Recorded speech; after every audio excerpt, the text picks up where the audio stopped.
1300 hours, Pakistan Standard Time. Assalamu alaikum. This is Radio Pakistan. The news read by Hassan Gilani. First, the headlines.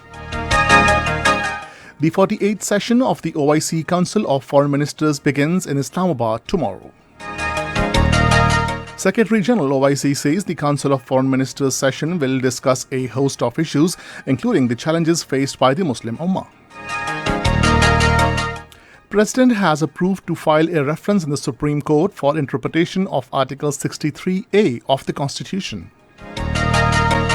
In Indian illegally occupied Jammu and Kashmir, posters have appeared in Srinagar and other areas with greeting messages ahead of the Pakistan Day. And now the news in detail. The 48th session of the Council of Foreign Ministers of Organization of Islamic Cooperation is beginning in Islamabad tomorrow.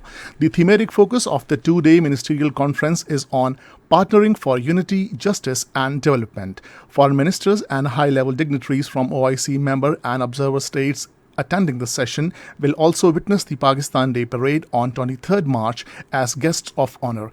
Senior officials from the non-OIC country, representatives from the United Nations, regional and international organizations, including the Arab League and the Gulf Cooperation Council, will also participate. Prime Minister Imran Khan will deliver the keynote address at the inaugural session tomorrow.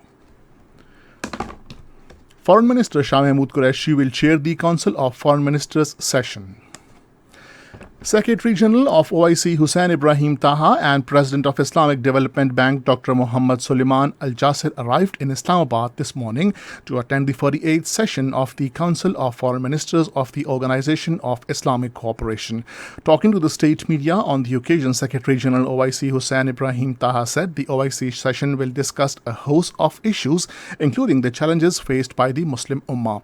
The President of Islamic Development Bank in his address said all possible steps will be taken to provide relief to our brothers and sisters in Afghanistan. The foreign ministers of Bangladesh, Tunisia, Bosnia, Somalia, Niger, Gambia, Cote d'Ivoire, besides deputy foreign ministers of Azerbaijan, Libya, Malaysia and Mozambique, have also arrived in Islamabad to attend the OIC meeting. Permanent representative of the Maldives to OIC, Muhammad Khalil, and Bangladesh's permanent representative to OIC, Muhammad Javed Patrawe, have also arrived in Islamabad. Foreign Minister Shah Mahmood Qureshi says the arrangements have been completed for the session of the OIC Council of Foreign Ministers. In a statement today, he said the Chinese Foreign Minister, who will be special guest at the OIC moot, is arriving today. He said bilateral meetings will also be held on the sidelines of the OIC meeting. President Arif Alvi has approved to file a reference in the Supreme Court for interpretation of Article 63A of the Constitution. The approval has been given by the President under Article 186 of the Constitution. On the advice of the Prime Minister, the President has sought opinion of the Apex Court regarding the aims and objectives of Article 63A, its scope and other related matters. The reference is being filed following the reports of deviation of some members of the Parliament and current situation of the country. In Indian illegally occupied Jammu and Kashmir, posters have appeared in Srinagar and other areas with greeting messages ahead of the Pakistan Day to be celebrated on Wednesday. The posters were bearing message, one nation, one slogan, one goal. The posters read, India has turned Kashmir into a military garrison. Kashmiris want freedom from Indian illegal occupation and will never compromise on their just cause of right to self-determination. They also read, it is the time to get united and raise voice against Indian occupation.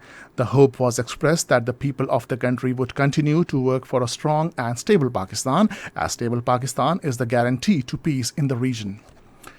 Ukrainian President Volodymyr Zelensky has said he is ready to talk directly with his Russian counterpart as negotiations are underway to end the fighting. Talking to CNN, he warned that a failure to negotiate for the end of war means a third world war. He said we should use any format and any chance to have a possibility of talks. Zelensky rejected any agreement that would require Ukraine to recognize Russian-sponsored separatist region as independent. He said if NATO wants to include Ukraine in the alliance, then it should do it immediately because people are dying on a daily basis. In the last match of the three-test match series in Lahore, Australia were 81 for 2 a short while ago. Earlier, Australia won the toss and decided to bat. And this is the end of the news. For more news and analysis, log on to our website radio.gov.pk and also watch live video streaming of our bulletins on the link facebook.com/Radio Pakistan.